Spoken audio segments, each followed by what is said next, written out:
Joined by junior forward Alyssa Rossignol for Women's Basketball's Media Day. Alyssa, talk about how your role evolved last year. You went on going from averaging 8.6 points per game to nearly 13 by the end of the season and led the team in scoring. Yeah, I would say that I think it was a lack of focus in the beginning of the year. I think I almost wasn't fully prepared, and then I know the New Haven game hit and I didn't start because my lack of focus, and I think that was a switch for me where everyone around me was like, you're not doing what you're capable of.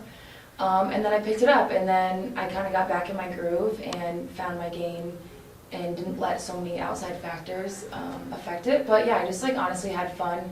I think I stopped worrying so much about what was going on outside of basketball or even in the game, and I just overall had a lot of fun.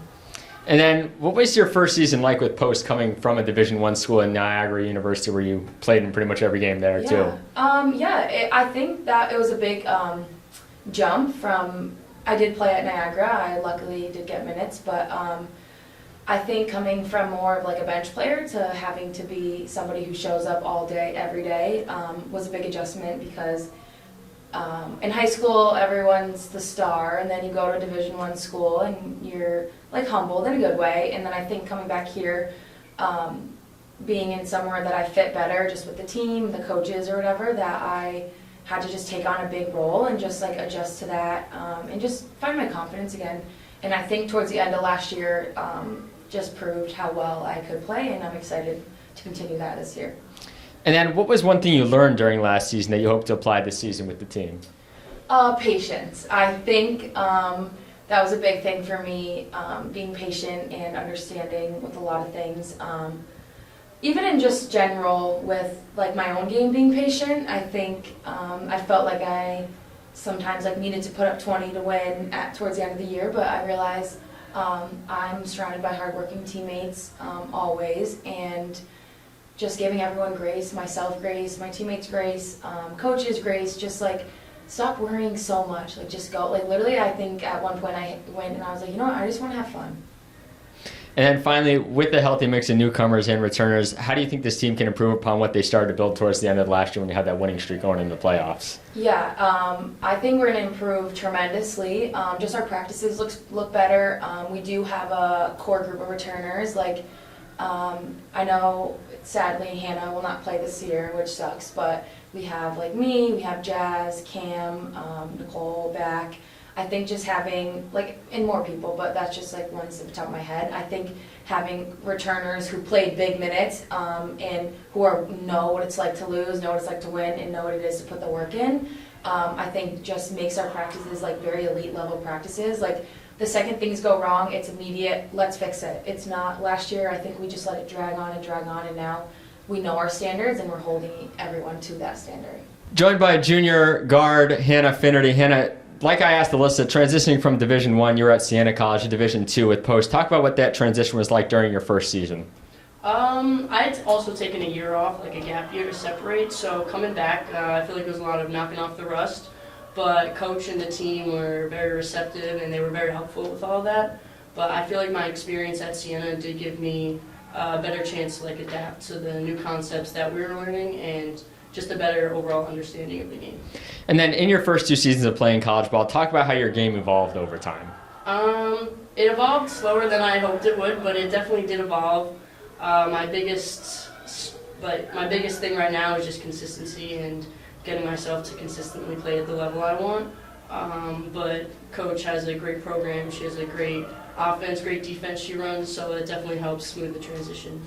And then as the team's leading three-point shooter last season, how do you continue to perfect your craft from beyond the arc to be a deep shooting threat for the team?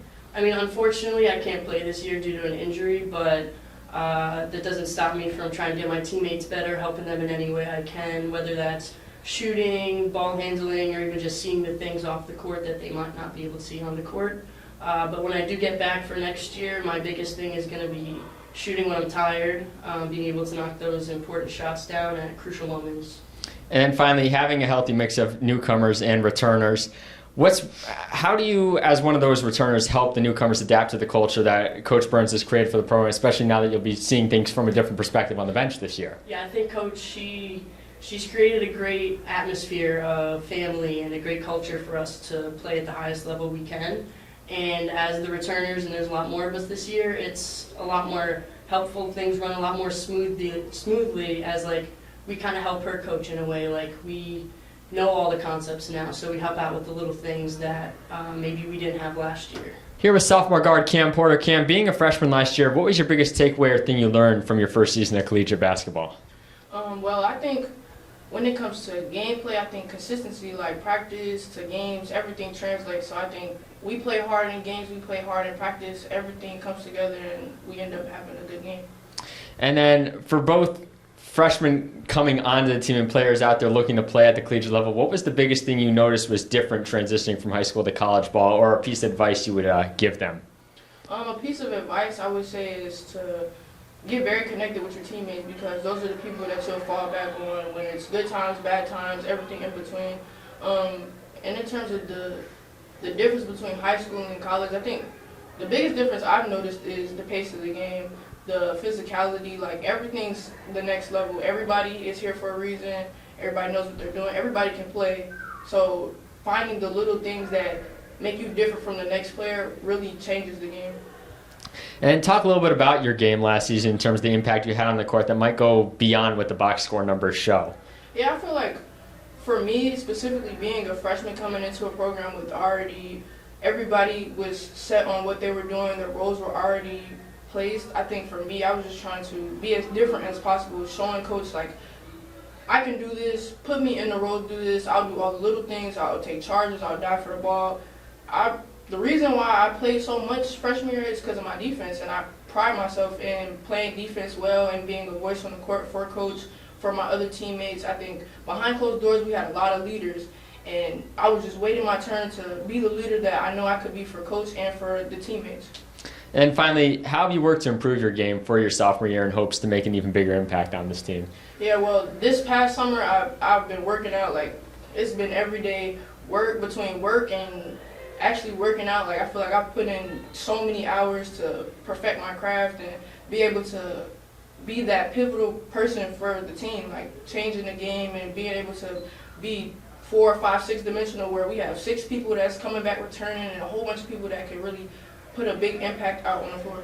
We're joined by head coach Courtney Burns in her 3rd season with the women's basketball team. Courtney, with almost an entirely new team from year 1 to year 2, talk about the growth you saw from your players as the season progressed after having some early season struggles.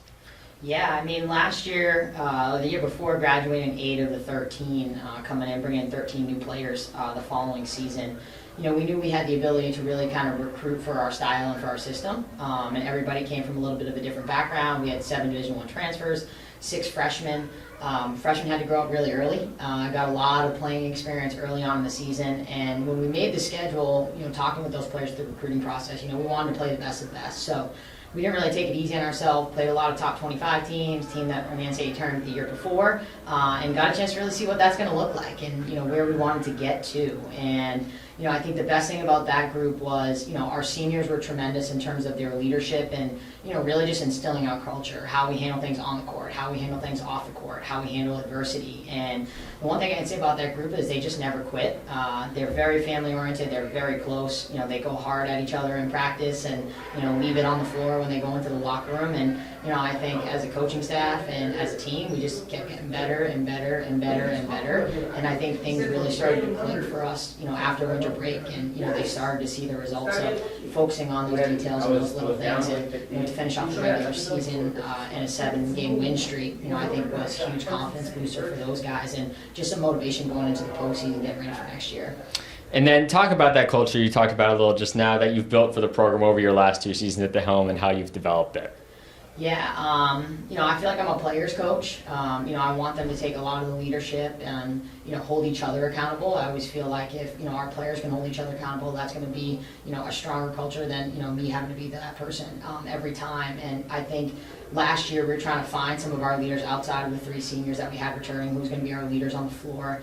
Alyssa Rossignol has stepped up big time for us over the last year, not just, you know, on the floor, but off the floor as a leader. I think a lot of our players gravitate towards her. Kamyrn Porter is just one of those players that just does everything the right way, is going to go hard all the time. And, you know, hard to lean on someone as a freshman as a leader, but I think as the season progressed, people saw that work ethic and that attention to detail, and it was a pretty natural path for us to kind of lean on those two going into the following season. And I think everyone's kind of able to figure out what their role is and what things kind of look like for the year moving forward.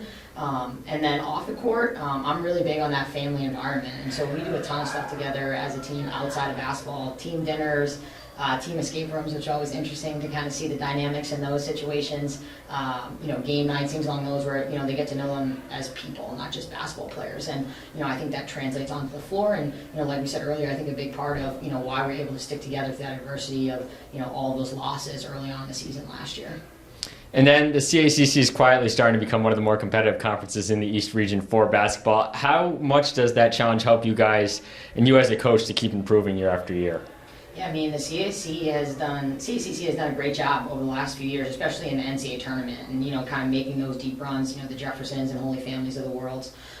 This year, being able to get a crack at them twice, I think is going to be awesome for us. And I think the league is just getting better and better. The coaches are doing a great job, and it's nice to be able to go into a game every single night where we know it's going to be competitive. It's going to make us better. It's going to push us, to our ultimate goal of getting ourselves to the NCAA tournament and getting there and being able to win some games and get to those Sweet 16s and those Elite Eights, and having the conference that we have, and it continuing to strengthen is only going to help us to prepare us as we go to those moments.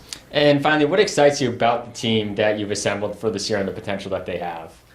I think the end of the year, there was a point where it was like, we're going to kind of turn the corner. What does this look like? And there were times I wasn't sure if we were. And, as you recruit players, you have these visions for them and where they fit and what they can do. And we started to see that kind of come to fruition at the end of the year. And, this preseason has been so exciting just to see all the carryover of the culture and them instilling it in our freshmen, instilling it in our newcomers. And, we got some experience now coming back, and so they're working really hard right now. We're gelling really well together. A lot of really good things going on and off the court. So I'm excited we get to kind of officially start after Columbus Day and get ourselves in and see us for some other competition as well.